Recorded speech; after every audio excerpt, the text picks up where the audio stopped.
Hello students, welcome in our social studies class. Today I am going to take a history chapter number 2, Socialism in Europe and Russian Revolution. Students, अब तक हमने story सुनी थी French revolution की और French revolution ने बहुत ज़्यादा इम्पैक्ट डाला था other part of the world पर और फ्रेंच रेवोल्यूशन के आइडियाज़ जो थे पूरे एंटायर यूरोप में स्प्रेड हुए और यूरोप में सोशलिज्म की शुरुआत हो गई और इसका असर पड़ा रशिया में और रशिया में भी स्टार्ट हुआ रिवॉल्यूशन। तो आइए आज एक नई कहानी शुरू करते हैं यूरोप की और रशिया की। तो let me start with the first part of this story and the first part is the age of social change, सामाजिक बदलाव का समय। Students, in the previous chapter, we read about the powerful ideas of freedom and equality that circulated in Europe after French Revolution. हमने French revolution वाले इस chapter में किस बारे में बात की? हमने बात की है पावरफुल आइडियाज पर। कौन से पावरफुल आइडियाज? फ्रीडम और इक्वालिटी के। फ्रांस में जो रेवोल्यूशन हुआ उसमें दो आइडियाज इमर्ज हुए और वो आइडिया थे फ्रीडम का आइडिया और इक्वालिटी का आइडिया, आज़ादी और समानता। और ये आइडिया न सिर्फ फ्रांस तक रहा बल्कि it circulated in Europe after French revolution. So the French Revolution opened up the possibility of creating a dramatic change in the way in which society was structured. Student, as you have read before the 18th century, society was broadly divided into estate. हमने French revolution वाले chapter में क्या देखा था कि पूरी की पूरी सोसाइटी जो थी वो एस्टेट्स में क्लासिफाई थी and there are 3 estates. These 3 estates are clergy, nobility and peasants, or third estate. This is the classification of the society in the time of French Revolution. It means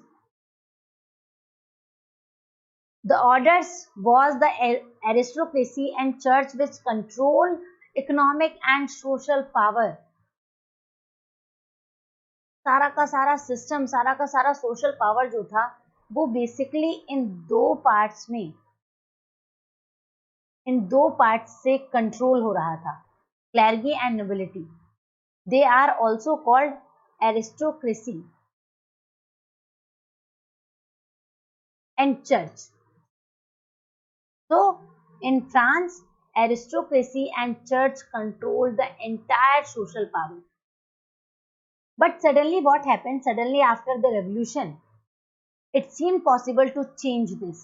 जब revolution हो गया तो इसमें changes देखने को मिला. In many parts of the world, including Europe, Asia, new ideas about individual rights and who controlled social power began to be discussed. ना सिर्फ यूरोप में बल्कि यूरोप के साथ साथ एशिया में भी अब ये डिस्कशन शुरू हो गया, नए आइडियाज का डिस्कशन, इंडिविजुअल राइट्स का डिस्कशन और डिस्कशन इस बात का कि सोशल पावर अब कौन कंट्रोल करेगा. और स्टूडेंट्स, हमारा इंडिया भी इससे पीछे नहीं था.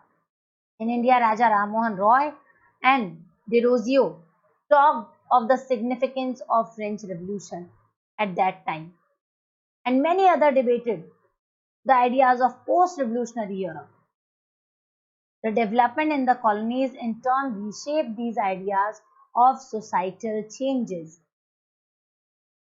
ये वही समय था जब यूरोप के कई नेशंस ने कॉलोनाइजेशन का एक प्रोसेस शुरू कर रखा था और इन कॉलोनाइज्ड एरियाज में भी अब इस नए तरीके के आइडियाज जो थे वो इमर्ज होने लगे थे. Understood? So students, not everyone in Europe, however, wanted a complete transformation society. लेकिन एक बात और थी कि सारे यूरोप में सब लोग ट्रांसफॉर्मेशन नहीं चाहते थे. Responses varied from those who accepted that some changes was necessary but wished for a gradual shift to those who wanted a restructure society radically. System क्या था, कुछ लोग तो एक्सेप्ट कर रहे थे कि पूरी तरीके से सारा सिस्टम बदल जाना चाहिए, पर कुछ ये चाहते थे कि सोसाइटी रीस्ट्रक्चर हो, पर रेडिकली रीस्ट्रक्चर हो. And some were conservatives and other words liberals और रेडिकल्स. तो ये जो दो तरह के आइडियाज चाहने वाले लोग थे, इनको दो पार्ट में डिवाइड किया गया. जो पूरी तरीके से चेंज चाहते थे उन्हें लिबरल्स कहा गया, और जो रैपिडली चेंज चाहते थे उन्हें कंजर्वेटिव कहा गया. जो चाहते थे कि मोनार्की सिस्टम भी हो और उसमें थोड़ा बहुत ट्रांसफॉर्मेशन हो सोसाइटी में. Student, what did these terms really mean in the context of time? इन जो ये जो शब्द आए हैं अभी, कंजर्वेटिव्स, लिबरल्स, रेडिकल्स, इनका वास्तव में मीन क्या था? And what separated these strands of politics and what linked them together? So we must remember that these terms do not mean the same thing in all contexts or at all times.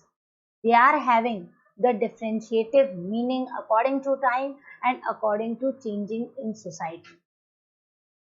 So student, we will look briefly at some of the important political traditions of the 19th century. अगर हमको इन सारी चीजों को अच्छे से समझना है, हम चाहते हैं कि हम कंजर्वेटिव, लिबरल्स, रेडिकल्स का प्रॉपर मीनिंग निकालें, तो हमें सबसे पहले पॉलिटिकल ट्रेडिशन को समझना होगा 19th सेंचुरी के, क्योंकि इसी पॉलिटिकल ट्रेडिशन ने चेंजेस अकर किए थे. Then we will focus on one historical event in which there was an attempt at a radical transformation of society. So let me start. Do you know that through the revolution in Russia, socialism became one of the most significant and powerful idea. जब Russia में revolution हुआ तो socialism जो था वही सबसे powerful idea बना, जिसने 20th सेंचुरी में रशिया की सोसाइटी में एक नया चेंज, एक नया शेप दिया सोसाइटी को. So let me first of all discuss about these main important terms, and these terms are liberals, radicals and conservatives. सबसे पहले हम इन्हीं को समझते हैं कि लिबरल्स, रेडिकल्स और कंजर्वेटिव्स होते क्या हैं. यहाँ से क्वेश्चन भी अराइज होता है बच्चों, इंपॉर्टेंट टर्म है.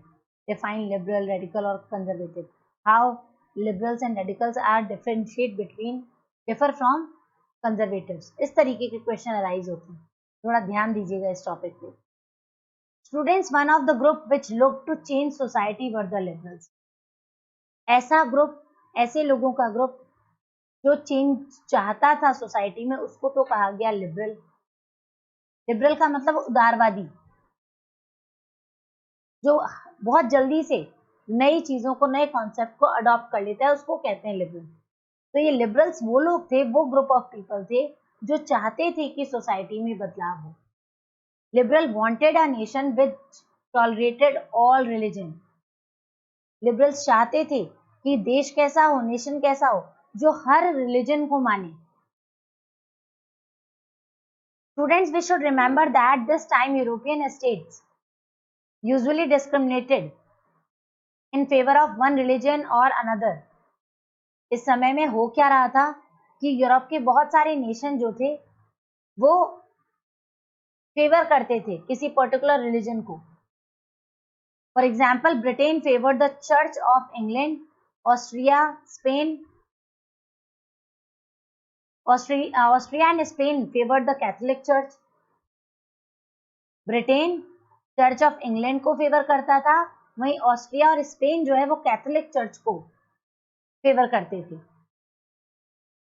तो liberal also oppose the uncontrolled power of dynastic rulers.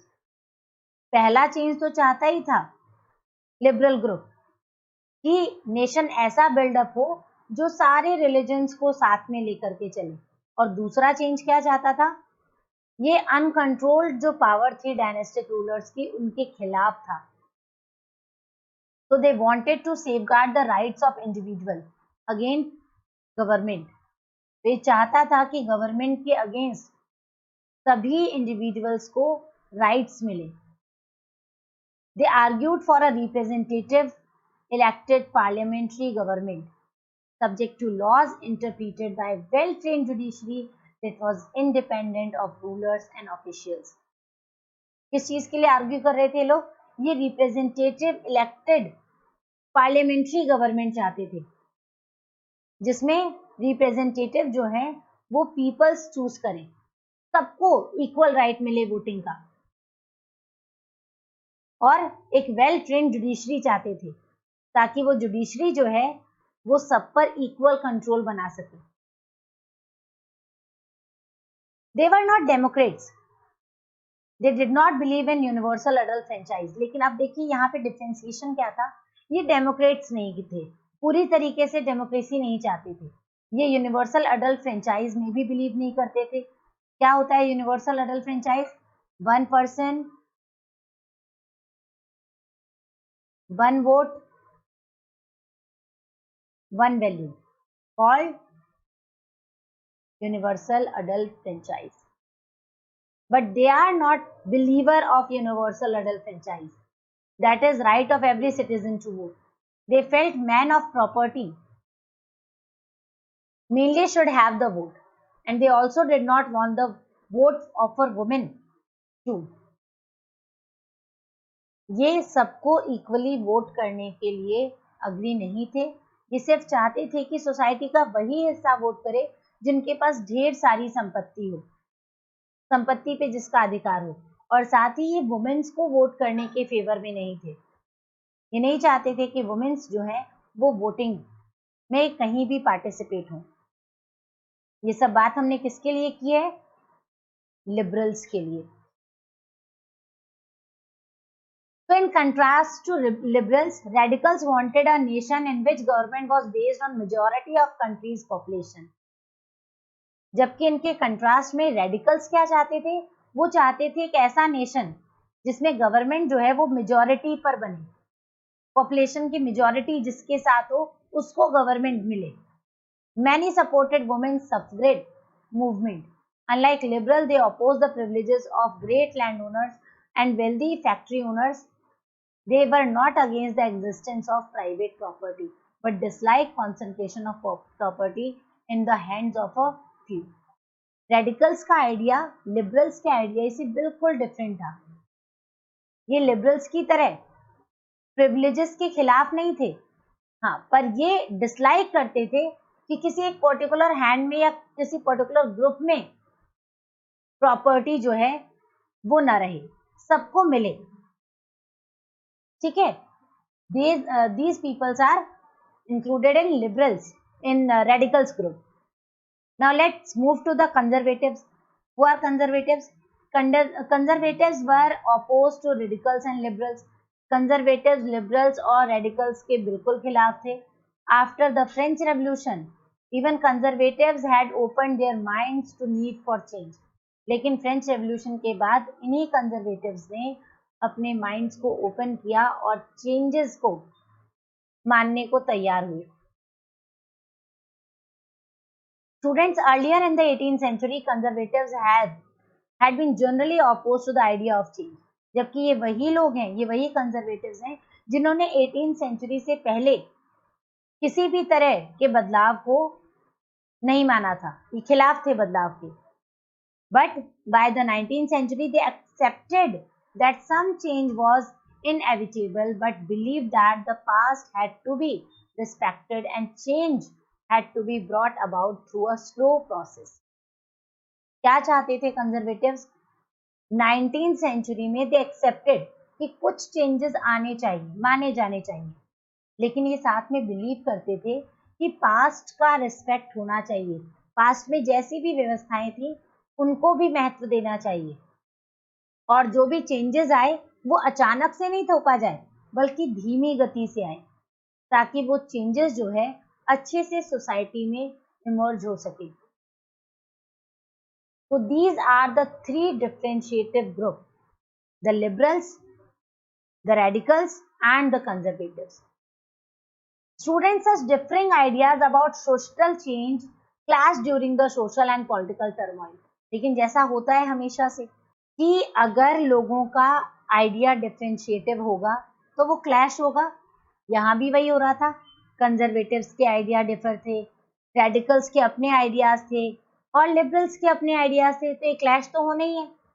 So this clash during the social and political turmoil that followed the French Revolution and the various attempts at revolution and national transformation in the 19th century helped define both the limits and potential of these political tendencies. लेकिन इन clash idea से ये पता चल गया कि क्या limit है changes की और कितना पोटेंशियल है पॉलिटिकल टेंडेंसी का। So hope you understand these three terms very well. Now let's move to the fresh topic, the industrial society and social change. उन लोगों को तो आपने समझ लिया जिनके डिफरेंशिएटिव आइडियाज थे। अब जरा देखते हैं कि इंडस्ट्रियल सोसाइटी कैसी थी उस समय यूरोप में और रशिया में, और उसने किस तरीके का सोशल चेंज अकर किया। Students, these political trends were sign of a new time. जिस तरीके से चेंजेस आ रहे थे, इसने साइन दे दिया था कि अब एक नया समय आने वाला है। और कैसा समय था? It was a time of profound social and economic change. It was a time when new cities came up and new industries, region developed, railways expanded, industrial revolution occurred. That kind of changes occur in the social environment. Student, industrialization brought men, women and children to factories. जब industrialisation की शुरुआत हुई, when after 18th century, when industries start beginning, the men, women and the children start going to factories for work. Work hours were often long and wages were very poor. Why so? Because unemployment was common, and particularly during times of low demand for industrial goods. This is also one kind of reason. Unemployment बहुत ज़्यादा common था और उस समय industrial goods की demand भी बहुत कम थी। बिलीव ज़्यादा अभी भी हैंडमेड प्रोडक्ट पर ही करते थे लोग। तो इन दोनों कारणों की वजह से वर्क आवर्स भी लॉन्ग थे और वेजेस भी कम थे। Housing, sanitation problem are also a kind of problem which is growing rapidly. तो liberals and radicals search for solution to these issues. अब लिबरल और रेडिकल्स चाहते थे कि इस तरीके के इश्यूज पर कुछ चेंजेस आने चाहिए, कुछ बदलाव होना चाहिए, प्रॉब्लम का सोल्यूशन मिलना चाहिए। तो students, almost all industries were the property of individuals at that time. Liberals and radicals themselves were often property owners and employers, and having made their wealth through trade or industry ventures, so they felt that such efforts should be encouraged, that its benefit would be achieved if the workforce in the economy was healthy and citizens were educated. Liberals और radicals क्यों चाहते थे कि बदलाव आए? क्योंकि कुछ liberals और रेडिकल्स खुद ऐसे थे जिनकी अपनी प्रॉपर्टी थी, कि खुद ओनर थे, एम्प्लॉयर्स थे, और ये चाहते थे कि वेल्थ जो है ट्रेड से और ज्यादा इंक्रीज हो, इंडस्ट्रियल वर्क से वेल्थ और बढ़े, और इसके लिए चाहते थे कि कुछ एफर्ट लगाने चाहिए ताकि बेनिफिट मिल सके पूरी वर्कफोर्स को। और ये तभी पॉसिबल था जब ये वर्कफोर्स हेल्दी हो और एजुकेटेड भी हो। So students opposed to the privileges and old aristocracy had by birth, they firmly believed in the value of individual effort, labor and enterprise. ये वही हैं लिबरल्स और रेडिकल्स जो कि ओल्ड एरिस्टोक्रेसी के खिलाफ थे और ये चाहते थे कि इंडिविजुअल एफर्ट जो है उसको मौका मिले। ये जो पहले प्रिविलेजेस मिलते थे बाय बर्थ उसके बिल्कुल ऑपोजिट में थे। दे opposing this kind of system, and they are the supporter of labor and enterprises. ये skills को और labor को काफी support करते थे। So freedom of individual was ensured if the poor could labor and those with capital could operate without restraint. They believed that society would develop. और ये मानते थे कि अगर गरीब लोगों को वर्क मिले, कैपिटल एनहेंस हो बिना किसी रेस्ट्रिक्शंस के, तो इन सब का असर सीधे सोसाइटी के डेवलपमेंट पर होगा. So students, many working men and women who wanted changes in the world rallied around liberal and radical groups and parties in the early 19th century. बहुत सारे लोग जो इनके बिलीवर्स थे, इनके सपोर्टर्स थे, उन्होंने रैलीज वगैरह की, लिबरल्स और रेडिकल ग्रुप्स के साथ पार्टीज ऑर्गेनाइज की. पार्टीज कैसी? एक ग्रुप ऑफ पीपल बने और ऐसे आइडियाज को इन्होंने फ्लरिश करना शुरू कर दिया. So some nationalists, liberals and radicals wanted revolutions to put an end to the kind of government's establishment in Europe in 1815. उस समय के जो नेशनलिस्ट थे, लिबरल्स थे, रेडिकल्स थे, इन्होंने रेवोल्यूशन किया और ये चाहते क्या थे? ये जो भी एस्टैब्लिशमेंट था यूरोप में 1815 के समय गवर्नमेंट का, उसको खत्म करना चाहते थे. तो in France, Italy, Germany, Russia, they became revolutionaries and worked to overthrow existing monarch. Europe के कई हिस्सों में इन्होंने जो मोनार्की सिस्टम था उसके खिलाफ रिवोल्यूशन किया और बेसिकली उनमें से कुछ हिस्से हैं फ्रांस, इटली, जर्मनी और Russia. Nationalists talked of revolutions that would create nations where all citizens would have equal rights. So after 1815, Giuseppe Mazzini, an Italian nationalist, conspired with others to achieve this in Italy. They want equal right. So after 1850, one of the nationalists of Italy called Giuseppe Mazzini, इसने conspire करना शुरू किया others के साथ. So nationalists elsewhere including India read his writings. और जिस तरीके से इसने लिखा रिवोल्यूशनरीज आइडियाज को, उसको ना सिर्फ इटली में बल्कि यूरोप में, और यूरोप ही क्यों, इंडिया में भी इसकी राइटिंग्स को बहुत अच्छे से पढ़ा जाता था. और इंडिया के जो फ्रीडम फाइटर्स थे, नेशनलिज्म को सपोर्ट करने वाले लोग थे, वो काफी ज्यादा इंस्पायर भी होते थे. तो students, this is all about a kind of story related to the socialism of Europe and Russia. हम लोग और भी ज्यादा इस पर डिस्कस करेंगे, इस कहानी को और आगे बढ़ाएंगे और अपनी नेक्स्ट वीडियो में. तब तक आप इतना समझिए और अगर आपको कुछ भी पूछना है तो आप पूछ सकते हैं मैसेज के through. Thank you and have a nice day.